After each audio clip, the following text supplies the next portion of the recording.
तो हेलो दोस्तों, आज के इस वीडियो में अपन सीए फाउंडेशन में कंपनी अकाउंटिंग में अक्सर अगर बैलेंस शीट का कुछ एक्सट्रैक्ट या पार्ट बनाना आता है तो उसमें कौन सी रेलिवेंट चीज़ें किस जगह आती है, कहाँ आप उसे डिस्प्ले कर सकते हैं, उसके बारे में कुछ सीखने समझने की कोशिश करेंगे। तो जितना भी रिलेटेड रेलिवेंट पार्ट होगा वो रेलिवेंट पार्ट्स को अपन आज के इस वीडियो में समझने की कोशिश करेंगे। तो जब से पहले आप जानते हैं कि हर कंपनियों को अपना बैलेंस शीट जो बनाना पड़ता है वो बनाना पड़ता है एज पर शेड्यूल 3। तो आप जानते हैं शेड्यूल 3 का पार्ट 1 उसका बैलेंस शीट का फॉर्मेट होता है। ठीक उसी प्रकार से शेड्यूल 3 का पार्ट 2 उसका स्टेटमेंट ऑफ प्रॉफिट लॉस का पार्ट होता है। तो इस तरीके से हर कंपनी क्या करती है, अपनी बैलेंस शीट प्रॉफिट लॉस बनाती है दोस्तों। आप जब बैलेंस शीट प्रॉफिट लॉस बनाती है तो आप जानते हैं कंपनियों की बैलेंस शीट में एक यूनिफॉर्मिटी होती है और कंपनीज एक्ट जो लॉ है वो गवर्न करते हुए बताता है कि भैया कंपनियों को अपना बैलेंस शीट आखिर बनाना कैसे पड़ता है। तो उसी सिलसिले में सबसे पहले कभी भी ऐसा एग्जाम में भी आपको क्वेश्चन आता है, अपन आज सिर्फ जो रेलिवेंट एरियाज हैं लिमिटेड अपना डिस्कशन वहीं तक रखेंगे कि कौन कौन सी चीजें यूज आ सकती है, not the entire format of balance sheet.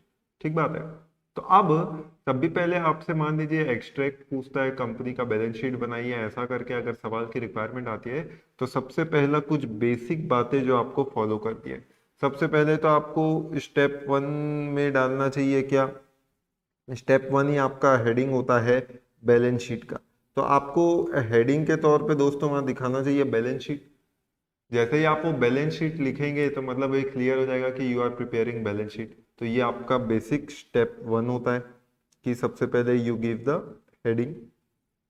जैसे ही आप बैलेंस शीट लिखें तो बैलेंस शीट के बाद अगर क्वेश्चन में आपको कंपनी का नाम बता रहा है और किस समय की बैलेंस शीट बना रहे हैं वो बता रहा है तो ये चीज आप बेसिकली डाल सकते हैं। मतलब एक्चुअली में यही चीज आपका टॉप पे रहता है कि आप पहले कंपनी का नाम लिखिए जैसे कि XYZ लिमिटेड और उसमें आप फिर लिखें बैलेंस शीट एज एट 31 मार्च, जो भी क्वेश्चन में दिया हो ईयर के पॉइंट ऑफ व्यू से 2021 2022 जो भी फॉर्म ऑफ ईयर अगर क्वेश्चन स्पेसिफाई करता है तो आपको करना चाहिए वो ईयर स्पेसिफाई, ताकि ये क्लियर हो कि आप कब की बैलेंस शीट बना रहे हैं। तो एज एट 31 मार्च जो भी रेलिवेंट ईयर है वो रेलिवेंट ईयर आपको डिस्प्ले करना चाहिए। तो इससे क्या होता है, एक प्रॉपर हेडिंग क्लियर हो जाती है। फिर अगर आप पूरे एग्जैक्ट फिगर देने वाले हैं तो बस यहाँ पे आप लिख सकते हैं अमाउंट इन रुपीस, या अगर आप वो उसी को इन लैक्स इन करोड़ बताने वाले हैं तो आप यहाँ पे स्पेसिफाई कर सकते हैं rupees in lakhs rupees in crore. As the case में भी ये डिपेंड करता है क्वेश्चन में डेटाज और इंफॉर्मेशन फिगर्स कैसे दिए हुए। अब जब अपन उसके फॉर्मेट पे आते हैं दोस्तों तो आप जानते हैं बैलेंस शीट में कंपनियों की जो बैलेंस शीट होती है vertical form of balance sheet होती है जिसमें आपको 4 कॉलम्स देखने को मिलते हैं। ठीक बात है। So we have column number 1, we have column number 2, we have column number 3 and we have column number 4। तो सबसे पहले आपको ये 4 कॉलम क्लियरली बना देने चाहिए, particular note number, current financial year और प्रीवियस फाइनेंशियल ईयर की डिटेल्स। करेक्ट। भले ही क्वेश्चन में डेटा हो या ना हो, फॉर्मेट आप यही चीज मेंटेन रखें। अब जब ये फॉर्मेट मेंटेन करते हैं तो अभी मैं आपको एकदम क्रक्स बता रहा हूँ कि आज आप कंपनियों की बैलेंस शीट बनाते हैं तो क्या क्या चीजें होना। सबसे पहले अब इसी को हम टुकड़ों में बांट के करते हैं। आप ये देखिए, ये जो फॉर्मेट है कंपनियों का ये 2 पार्ट में बटा हुआ है। पहला पार्ट है इक्विटी एंड लाइबिलिटीज का और दूसरा पार्ट है एसेट्स का। जैसे हम हॉरिजॉन्टल बैलेंस शीट में एक साइड लाइबिलिटी एक साथ एसेट लिखते थे, कंपनियों के केस में पहले आप इक्विटी लाइबिलिटीज लिखते हैं फिर आप एसेट्स लिखते हैं। अब उसी के अंदर आप सब पार्ट देखेंगे तो इस तरीके से सब पार्ट्स है। अब सब पार्ट्स पे अगर आप थोड़ा सा फोकस करें दोस्तों तो आप देखिए, आप जैसे मैं आपको अब ये बताता हूँ कि कंपनियों की बैलेंस शीट जब आप बनाने जाएंगे तो आप सब पार्ट्स में अगर जाएंगे तो देखिए यही 4 पार्ट्स होते हैं। तो कंपनी की बैलेंस शीट आप बनाने जाएंगे तो इक्विटी एंड लाइबिलिटीज में 4 ही पॉइंट्स हैं जो आपको देने हैं। देखिए, एक है शेयर होल्डर फंड्स, एक है share application money pending allotment, एक है नॉन करंट लाइबिलिटीज, एक है करंट लाइबिलिटी। ये 4 पार्ट ही कंपनी की इक्विटी एंड लाइबिलिटीज के अंदर आपको देखने को मिलता है। ये इक्विटी एंड लाइबिलिटीज पार्ट का ब्रेकअप। ठीक उसी प्रकार से एसेट्स में जब आप जाते हैं तो एसेट में 2 ही है, non current assets and current assets. तो आपको ये क्लियर होना चाहिए कि हेडिंग आपकी ये लाइबिलिटी के केस में 4 और एसेट के केस में दो दो ही होती है। एक्सट्रैक्ट पूछेगा तो जो रेलिवेंट पॉइंट अप्लाई होगा वो वाला पॉइंट आप यूज करोगे, और पूरा फॉर्मेट बोलेगा तो आपको पता है ये 4 पार्ट लाइबिलिटी में लिखना है, 2 पार्ट एसेट में। करेक्ट। अब ये एक एक पार्ट के अंदर कौन कौन सी चीजें आ सकती हैं और कौन सी रिलेटेड इंफॉर्मेशन हम कहाँ डिस्क्लोज करते हैं उसकी अगर बात करें तो देखिए दोस्तों, अब वन बाय वन अगर मैं आपको लेके चलूं तो नंबर 1 सबसे पहले अपना आता है शेयर होल्डर फंड। अब शेयर होल्डर फंड की अगर हम बात करें तो ऐसे तो आप देखेंगे तो शेयर होल्डर फंड के अंदर आपको 3 चीजें देखने को मिल रही हैं, लेकिन जैसा मैंने बोला मैं सिर्फ आपको रिलेटेड एरिया जो आपके ज्यादातर 99% टाइम यूज आएगा मैं उनका डिस्कशन इस वीडियो में आपके साथ करने वाला हूँ। तो आज आप ज्यादातर देखेंगे तो 2 सबसे ज्यादा कॉमनली यूज्ड रहेंगे वो आपके शेयर होल्डर फंड के अंदर, यही 2 एरिया रहेंगे। एक रहेगा शेयर कैपिटल का, दूसरा रहेगा रिजर्व एंड सरप्लस का। तो चाहे शेयर कैपिटल हो चाहे रिजर्व सरप्लस हो, दोनों ही आते हैं आपके शेयर होल्डर फंड में। अब जो शेयर होल्डर फंड के अंदर आएंगे, शेयर कैपिटल में आप क्या दिखाएंगे और रिजर्व एंड सरप्लस में कैसी चीजें आती है। तो अक्सर जो आप शेयर इशू करते हैं कंपनियां, इक्विटी शेयर या प्रेफरेंस शेयर जो इशू करती है, वही आता है शेयर कैपिटल वाले कॉलम में। और रिजर्व एंड सरप्लस, आज रिजर्व एंड सरप्लस के अंदर जो भी कंपनी के रिजर्व होंगे जो क्वेश्चन में दिए रहेंगे, चाहे वो उसका सिक्योरिटीज प्रीमियम का पैसा हो, चाहे वो कैपिटल रिडेम्पशन रिजर्व का पैसा हो, चाहे वो जनरल रिजर्व का हो, चाहे वो कैपिटल रिजर्व हो, एटसेट्रा, मतलब ये सभी चीजें आपके इसी के अंदर देखने को आपको मिलेंगी। तो जितनी भी चीजें जो रिजर्व्स एंड सरप्लस से रिलेट करती हुई हो, आज कंपनी शेयर्स प्रीमियम में इशू करती है तो जो प्रीमियम का पैसा आएगा वो यहीं जाता है। कैपिटल रिडेम्पशन रिजर्व के नाम पे अगर कंपनी ने कुछ बना रखा है जो शेयर्स को रिडीम करने के लिए कंपनी रिजर्व क्रिएट करती है, वो यहीं पे आता है। जनरल रिजर्व या प्रॉफिट एंड लॉस का जो क्रेडिट बैलेंस होता है वो आपको यहाँ जनरल रिजर्व के तौर पे देखने को मिलता है। और कई बार कैपिटल रिजर्व, याद करिए इसका यूज आपको आ सकता है जब आप शेयर फॉरफीचर का कंसेप्ट देखते हैं। तो फॉरफिटेड शेयर जब री इशू होते हैं तो री इशू में कुछ अमाउंट आपको कैपिटल रिजर्व में ट्रांसफर करना पड़ता है, तो वो कैपिटल रिजर्व कहाँ दिखता है, वो कैपिटल रिजर्व आपको इसी एरिया में दिखेगा। तो शेयर होल्डर फंड के अंदर आपको ये 2 areas most widely used areas मिलेंगे कि शेयर होल्डर फंड के अंदर एक आप दिखाएंगे शेयर कैपिटल, एक आप दिखाएंगे रिजर्व एंड सरप्लस। एक और होता है money received against share warrant, but वो ज्यादातर आपके प्रैक्टिकली यूज नहीं आता। अगर वो इन्फॉर्मेशन कुछ रहती तो वो एज अ पार्ट सी आप शेयर होल्डर फंड के अंदर दिखा देते। अब इसी के अंदर का कैलकुलेशन कैसे होता है, तो आज रिजर्व एंड सरप्लस का तो जैसे आप अकाउंटिंग एंट्री पास करेंगे उसका जो बैलेंस आएगा वो सीधा आप रिजर्व एंड सरप्लस के अंदर दिखा देंगे, चाहे वो सिक्योरिटी प्रीमियम हो, चाहे वो कैपिटल रिडम्पशन रिजर्व सीआरआर हो, चाहे जनरल रिजर्व हो, चाहे कैपिटल रिजर्व। पर शेयर कैपिटल के अंदर आप कैसे दिखाएंगे, तो शेयर कैपिटल के अंदर दिखाने के लिए अब ये आपका नोट्स टू अकाउंट्स में जाता है, जो आप वर्किंग नोट्स टू अकाउंट्स में दिखाएं। They should always form part of notes, यानी जो शेड्यूल नंबर या नोट नंबर आपने लिखा ना, तो ये आपका नोट में जाता है अगर क्वेश्चन में ऐसा डिटेलिंग अवेलेबल है। तो आप कैसे प्रेजेंट करें, तो सबसे पहले आपका जो कॉल्ड अप कैपिटल जो भी है, जितना पैसा आपने मंगाया जिस दिन आप बैलेंस शीट मंगा रहे हैं, तो पर शेयर आपने जितना मंगाया multiplied by number of shares, वो आपका कॉल्ड अप कैपिटल आ गया। उस कॉल्ड अप कैपिटल में अगर आपका कोई कॉल्स इन एरियर्स रहा है तो वो कॉल्स इन एरियर्स आप इसी में से लेस करते हैं। कॉल्स इन एरियर्स लेस करने के बाद जो आता है वो आपका आता है पेड अप कैपिटल। अगर मान लो आपने कोई शेयर फॉरफिट करके रखा हुआ है तो शेयर फॉरफीचर का जो बैलेंस है वो भी आप यहाँ पेड अप कैपिटल में ऐड करते हैं। तो पेड अप कैपिटल पे ऐड करने के बाद जो आया फाइनली यही आपका शेयर कैपिटल है। डिपेंडिंग इक्विटी की प्रेफरेंस जो भी आता उसके सामने आप लिख देते, पर ये फिगर कहाँ से आएंगे, तो ये उसकी अल्टीमेटली वर्किंग रहती है दोस्तों। तो आप क्या करते हैं, सिंपल सेंस में कॉल्ड अप कैपिटल जो होता है उसमें कॉल्स इन एरियर्स लेस करेंगे, जो आएगा वो आपका पेड अप कैपिटल रहेगा। अगर कुछ शेयर फॉरफिटेड है उसमें बैलेंस पड़ा है तो उसको ऐड करेंगे और वो आपका शेयर कैपिटल वाले कॉलम में वो फिगर जाने वाला है। तो ये आपका शेयर कैपिटल क्लॉज हुआ। रिजर्व सरप्लस में आपको बता चुका। Share application money pending allotment, इसका यूज तभी आता है जब मान लीजिए आपने share holders, prospective share holder से एप्लीकेशन का पैसा लिया है दोस्तों, पर वो उसी बीच में अभी आपने अलॉटमेंट नहीं किया और बुक क्लोजर हो गई, आपको बैलेंस शीट बनाना। तो जो पैसा आपका एप्लीकेशन के नाम पे रिसीव्ड है पर अभी आपने शेयर अलॉट नहीं किया, share application money received pending allotment, वो चीज सीधा सीधा आप इसी लाइबिलिटी में दिखा देंगे, इक्विटीज एंड लाइबिलिटीज में। तो इसका और कोई यूज नहीं रहता। उसके बाद non current and current liabilities रहती है। अब non current and current liabilities का बेसिक फीचर क्या है, यही समझिए। नॉन करेंट लाइबिलिटीज, जो भी चीज मेरा 1 साल के बाद का होता है वो अक्सर मैं नॉन करेंट लाइबिलिटी मानता हूँ, और जो भी पैसा मेरे को अगले 1 सालों में देना है बैलेंस शीट डेट से, वो मैं करंट लाइबिलिटीज के तौर पर। अब ऐसे तो नॉन करंट और करंट लाइबिलिटीज में कई सारी इंफॉर्मेशन रहती है, लेकिन अगेन जैसे आप देखेंगे नॉन करंट लाइबिलिटीज के अंदर आपको long term liabilities, deferred tax, other long term liabilities, long term provision, ये सब देखने को मिलेगा। पर ज्यादातर आपके जो काम में आ सकता है वो क्या है, क्योंकि शेयर के साथ साथ डिबेंचर्स भी टॉपिक है। अब लाइबिलिटी सिक्योर्ड अनसिक्योर्ड दोनों टाइप की हो सकती है, तो वो क्वेश्चन स्पेसिफाइड रहता है, ज्यादातर सिक्योर्ड ही देता है। तो सिक्योर्ड के अंदर आप क्या बोलेंगे, जो भी आपने अगर डिबेंचर इशू किए थे, देखिए या तो मैं शेयर इशू करता था या डिबेंचर इशू करता था। जब मैं शेयर इशू करता हूं तो उसे आप कैपिटल में दिखाते हैं, लेकिन जब आप डिबेंचर इशू करते हैं तो वो जितने भी परसेंट वाले डिबेंचर है, 8%, 10%, 12% डिबेंचर, वो कहाँ दिखाएंगे, वो इसी लॉन्ग टर्म लाइबिलिटी के अंदर दिखाएंगे। और ऑब्वियसली उसका रिडेम्पशन 1 साल के बाद का है, इसलिए आप उसे लॉन्ग टर्म में दिखाएंगे। यही मान लो अगले 1 साल में रिडीम करना होगा, जो भी पैसा आपको अगले 1 साल में रिडीम करना पड़ता है वो ऐसा आप शॉर्ट टर्म में दिखाते हैं, यानी करंट लायबिलिटी में। But other than that by default हमारे लिए लॉन्ग टर्म ही काम करेगा। तो जितने भी डिबेंचर्स आप इशू करते हो वो इसके अंदर आएंगे। या याद करिए कई बार हम वो जो बैंक से लोन लेते हैं as a collateral security debentures देखे, तो बैंक से भी जो लोन लिया लॉन्ग टर्म नेचर का है, कोई भी अदर फॉर्म ऑफ लोन्स है, वो सब इसी के अंदर आपको देखने को मिलता है as a long term liability. तो नॉन करेंट लायबिलिटीज में अक्सर आपका सबसे ज्यादा यूज होने वाला कॉलम यही रहेगा, लॉन्ग टर्म लायबिलिटीज के नाम पे। फिर वैसे ही आता है करेंट लायबिलिटीज। अब करंट लाइबिलिटीज में जो पैसा आपको अगले 1 साल में देना पड़ता है शॉर्ट टर्म बोरोइंग्स के नाम पे, मान लो कोई डिबेंचर मुझे अगले 1 साल में कुछ रिडीम करना है, तो जितना भी पार्ट अगले 1 साल में देना है वो सब मेरा शॉर्ट टर्म बोरोइंग्स के अंदर आता है।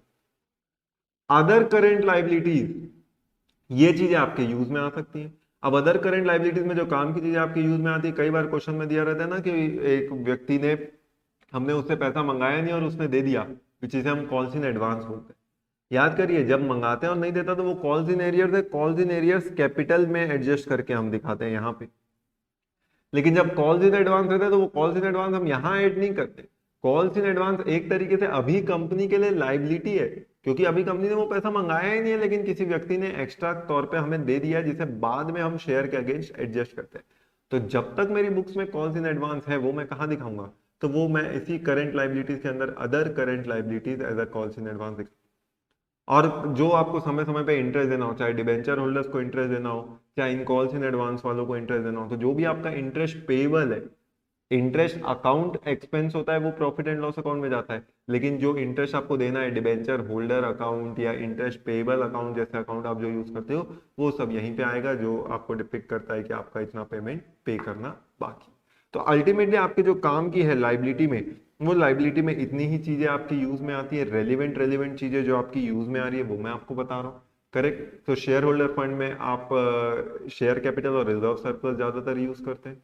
तो इन जितना अकाउंट आप यूज करेंगे उतने नोट्स टू अकाउंट बन जाएंगे। तो शेयर कैपिटल का एक नोट्स टू अकाउंट बन जाएगा, रिजर्व एंड सरप्लस का एक नोट्स टू अकाउंट बन जाएगा, जिसके अंदर आप ये सारी चीजें डाल सकते हैं।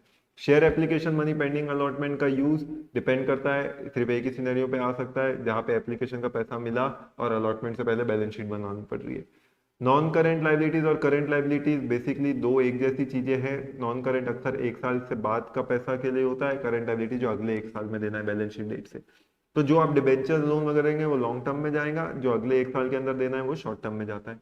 कॉल्स इन एडवांस के नाम पे जो पैसा मिला वो आप अदर करेंट लाइबिलिटीज के नाम पे दिखाते हैं। ये पूरा लाइबिलिटीज पार्ट हो गया। अब रेलिवेंट एसेट की बात करते हैं, तो एसेट में मैंने आपको बताया था दो ही चीजें, एक नॉन करेंट एसेट, एक करेंट एसेट। अब उसमें भी अपने जो ज्यादातर यूज आता है वो क्या है, नॉन करेंट एसेट्स के अंदर अगेन अब आप ऐसे देखेंगे तो नॉन करेंट एसेट्स के अंदर तो कई सारी चीजें ABCDE करके 5 चीजें हैं जो नॉन करेंट एसेट्स में आती है। लाइक फिक्स्ड एसेट्स हो गया, नॉन करेंट इन्वेस्टमेंट्स हो गया, डिफर्ड टैक्स एसेट हो गया, लॉन्ग टर्म लोन एडवांसेस हो गया, अदर करेंट एसेट्स हो गया। अब इसमें जो आपके ज्यादातर यूज आएगा एक फिक्स्ड एसेट्स हो सकता है। याद करो जब मैं फिक्स्ड एसेट्स के बदले शेयर्स वगैरह इशू कर देता हूँ या डिबेंचर्स इशू करता हूँ अदर देन कैश, तो एक साइड बैलेंस शीट में एसेट आती है, दूसरी साइड शेयर जाते हैं। जो शेयर जाते हैं वहां मैं नोट्स में डिस्क्लोज करूंगा कि भैया the shares are issued for a consideration other than cash, लेकिन जो एसेट लेता हूं वो तो इस फिक्स्ड एसेट में दिखेंगी ना। तो जो भी मैंने टेंजिबल एसेट्स ली थी, मशीन लिया था, लैंड बिल्डिंग लिया था, वो सब इस टेंजिबल में दिखेगा। मान लो गुडविल पेटेंट वगैरह लेते हैं तो वो सब इस इनटेंजिबल में दिखेगा। कई बार अंडर कंस्ट्रक्शन एसेट्स होती है WIP, ये सब इस WIP के तौर पे, वर्क इन प्रोग्रेस के तौर पे दिखेगा। तो ये हमारा फिक्स्ड एसेट्स के अंदर आने वाला चीज हो गया। ज्यादा यूज आ सकता है अदर नॉन करेंट एसेट्स का। अदर नॉन करेंट एसेट्स में अक्सर कैसी चीजें आती हैं, जब आप याद करो शेयर्स इशू करते हो या डिबेंचर्स इशू करते हो तो उसमें अगर डिस्काउंट देना पड़ता है, इशू ऑन डिस्काउंट, शेयर का इशू ऑन डिस्काउंट तो बहुत रेयरेस्ट केस में होता है, केवल स्वेट इक्विटी वगैरह के केस में आप शेयर डिस्काउंट वगैरह में इशू करते हैं, अदरवाइज तो अब नए कंपनीज एक्ट में ये परमिसिबल नहीं है। बट डिबेंचर्स वगैरह डिस्काउंट कुल मिला के अगर फेस वैल्यू से कम में दे रहे हैं तो जो डिस्काउंट है 10 रुपए की चीज आपने 8 रुपए में दिया, ये जो 2 रुपए डिस्काउंट है, अब ये 2 रुपए डिस्काउंट आप कहाँ दिखाएंगे, तो एक बार के लिए आप उसे दिखाते हैं अदर नॉन करेंट एसेट में। फिर जो भी over the life of debentures है आप इसी से राइट ऑफ करते जाते हैं, 10 साल लाइफ है तो 1/10 1/10 1/10 करके हर साल उसे प्रॉफिट एंड लॉस में डालते जाएंगे। तो एंट्री क्या करेंगे, profit and loss account debit to discount on issue of share debenture, तो हर साल वो डिस्काउंट का फिगर कम होता जाएगा। ऐसा करते करते 10 साल में इसका अकाउंट का बैलेंस ऑटोमेटिकली जीरो हो जाता है। ठीक उसी प्रकार से loss on issue of debenture, याद करिए डिबेंचर्स को जब रिडीम मैं प्रीमियम में करता हूँ तो रिडेम्पशन अगर प्रीमियम पे हो रहा है तो उसका जो नुकसान है मैं वो नुकसान आज ही बुक में रिकॉग्नाइज कर देता हूँ इशू करते वक्त। तो मैं loss on issue of debenture account को क्या करता हूँ, डेबिट करता हूँ। तो जो डेबिट करूंगा तो वो दिखाऊंगा कहाँ, तो वो इसी अदर नॉन करेंट एसेट्स में loss on issue of debenture के नाम पे दिखाऊंगा। ठीक उसी प्रकार से डिबेंचर सस्पेंस, अभी डिबेंचर सस्पेंस जो मैंने बनाया, अब ये जो डिबेंचर सस्पेंस याद करो कई बार बैंक से लोन लेता हूँ तो बैंक कोलैटरल सिक्योरिटी के तौर पे डिबेंचर्स रख पाता है। अब या तो हम उसकी एंट्रीज पास नहीं करते, एक ऑप्शन ये होता है, दूसरा ऑप्शन कई बार मैं एंट्री पास करता हूँ, तो जब एंट्री पास करता हूँ तो वो एंट्री क्या होती है, debenture suspense account debit to इतना परसेंट डिबेंचर, वो जितना परसेंट डिबेंचर है वो तो उधर लॉन्ग टर्म बोरोइंग्स में परसेंटेज डिबेंचर में चला गया, लेकिन जो डेबिट था वो कहाँ जाएगा, वो इसी अदर नॉन करेंट एसेट्स में डिबेंचर सस्पेंस के तौर पे आपको देखने को मिलता है। वैसे ही आप करेंट एसेट्स में भी देखेंगे तो करेंट एसेट्स में भी ऐसे कई सारी इंफॉर्मेशन है जो यूज में आती है, लाइक करेंट इन्वेस्टमेंट हो गया, इन्वेंट्रीज मतलब स्टॉक हो गया, ट्रेड रिसीवेबल्स मतलब डेटर्स हो गए, कैश कैश इक्विवेलेंट्स हो गया, शॉर्ट टर्म लोन्स एडवांसेस हो गए, अदर करेंट एसेट्स हो गई। तो ऐसा करके ये 6 इंफॉर्मेशन है, लेकिन अक्सर आपके लिए जो ज्यादातर यूज आ सकता है वो क्या है, एक कैश कैश इक्विवेलेंट्स, क्योंकि अक्सर आप शेयर डिवेंचर इशू करते हैं तो उसके बदले में आपको क्या मिलता होगा, पैसा। तो जो कैश मिलता है तो वो आप कैश इन हैंड में दिखाते हो, जो बैंक में आता है उसे आप कैश एट बैंक के नाम पे डील करते हो, तो वो चीज इसके वो चीज यहाँ डिस्क्लोज हो जाएगी बैलेंस शीट में। और other current assets, other current assets भी लगभग वही चीज है जो ऊपर अदर नॉन करेंट एसेट्स में थी, बस फर्क क्या है, जो अगले 1 साल के अंदर मुझे राइट ऑफ करना है। तो जो discount on issue of share debenture अगले 1 साल में राइट ऑफ करना है, जो loss on issue of debenture अगले 1 साल में राइट ऑफ करना है, या डिबेंचर सस्पेंस जो अगले 1 साल में राइट ऑफ होना है, ये सब मैं क्या करता हूँ, ये सब मैं इधर अदर करेंट एसेट्स में एक तरीके से डिस्क्लोज करता हूँ। तो एक दिस इज बेसिकली ये हमारा रेलिवेंट एरियाज है जहां पे हम बैलेंस शीट में रेस्पेक्टिव पार्ट्स को क्या करते हैं दोस्तों, डिक्लेयर करते हैं, डिस्क्लोज करते हैं।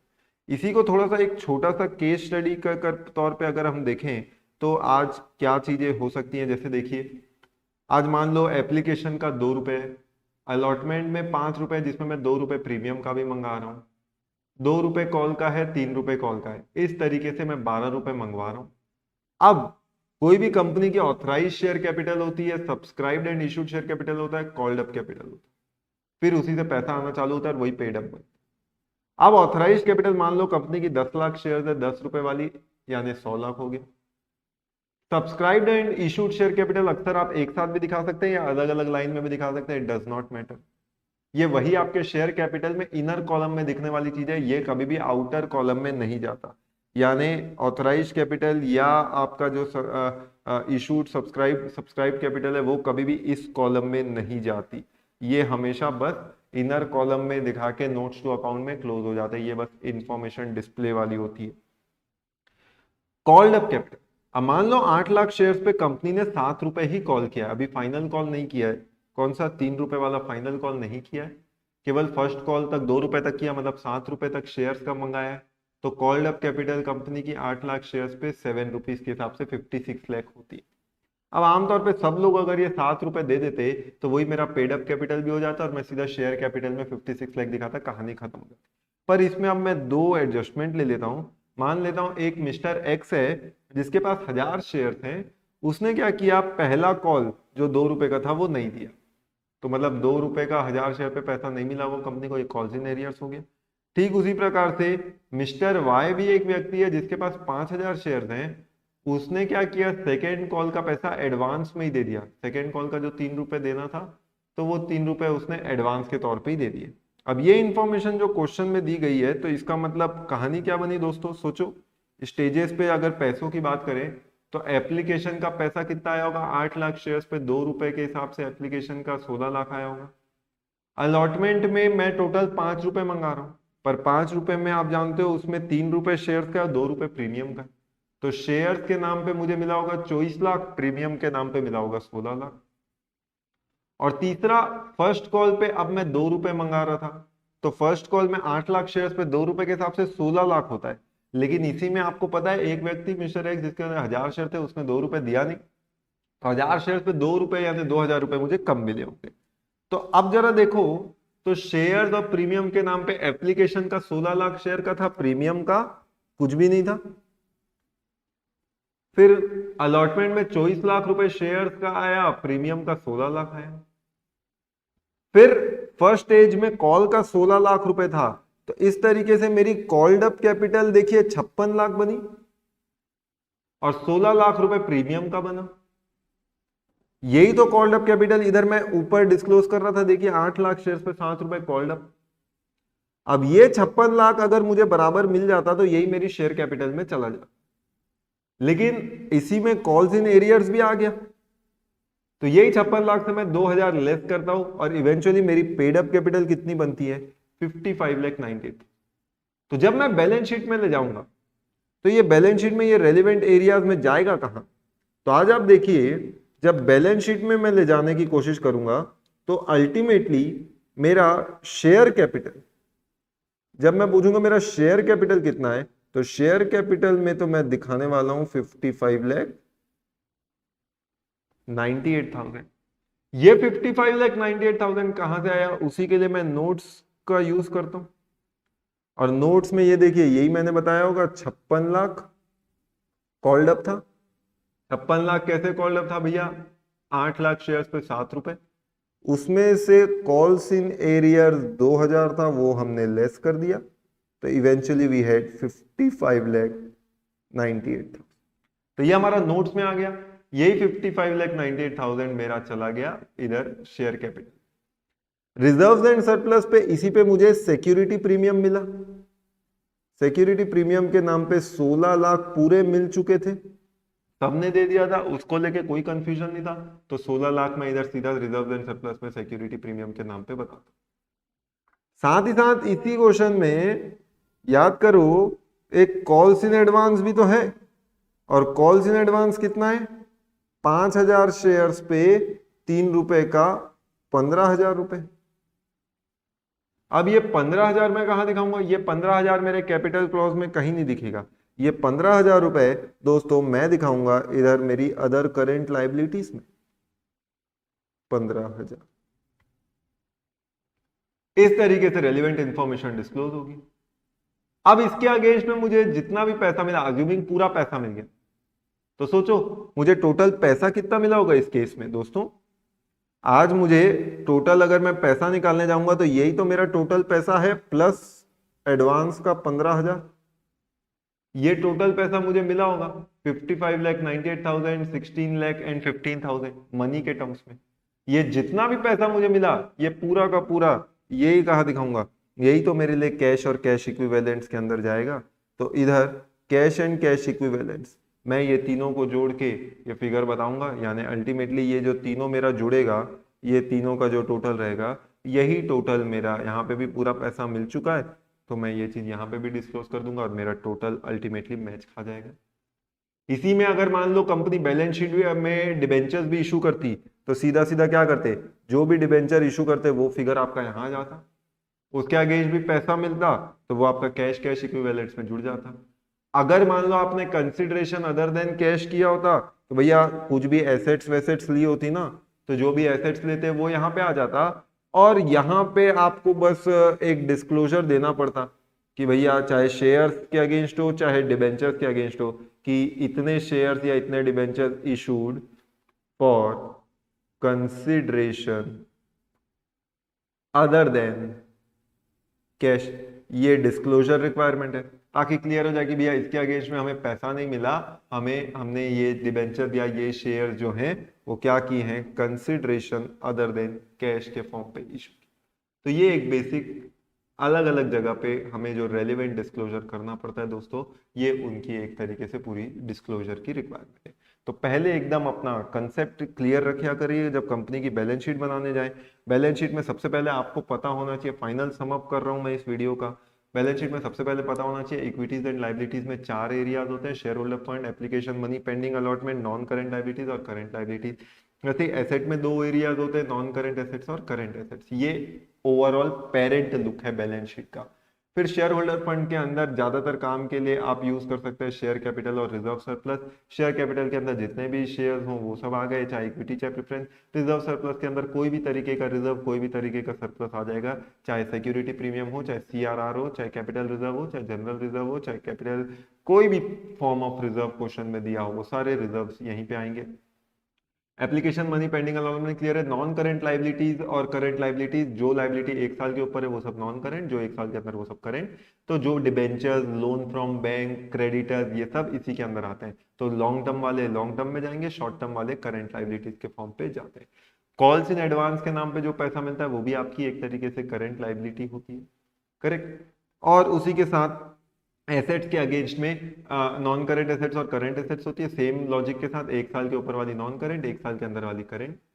जो आपने एसेट्स लिए फिक्स्ड एसेट, वो सब नॉन करंट एसेट्स के अंदर दिखाएंगे, टेंजिबल इंटेंजिबल करके। और अदर नॉन करंट एसेट्स में अक्सर जो आपने शेयर्स इशू किए, डिबेंचर्स इशू किए, इसमें जो लॉस हुआ, उसमें जो डिस्काउंट हुआ, जो debenture suspense as a collateral दिया था, वो सब आप ऐसे other non current assets part में दिखाते हैं। वही चीज जब शॉर्ट टर्म में आ जाती है तो एक आते हैं कैश, कैश इक्विवेलेंट, जिसमें जितना भी कैश हैंड में मिला, पैसों के फॉर्म में या बैंक में मिला, वो सब आप कैश, कैश इक्विवेलेंट्स में दिखाएंगे। और अदर करंट एसेट्स में वो सारी चीजें जो अगले 1 साल के अंदर आपको राइट ऑफ करनी है, चाहे वो डिस्काउंट ऑन इशू हो ऑफ शेयर डिबेंचर हो, चाहे वो discount on loss on issue of debenture हो, या डिबेंचर सस्पेंस के नाम पे हो, ये सारी चीजें आप बैलेंस शीट में इस तरीके से प्रेजेंट करते हैं। और इस तरीके से कोई भी कंपनी अपना बैलेंस शीट या उसका एक्सट्रैक्ट जो है वो बनाती है। उम्मीद करता हूँ आपको ये चीज समझ में आई होगी। Thank you.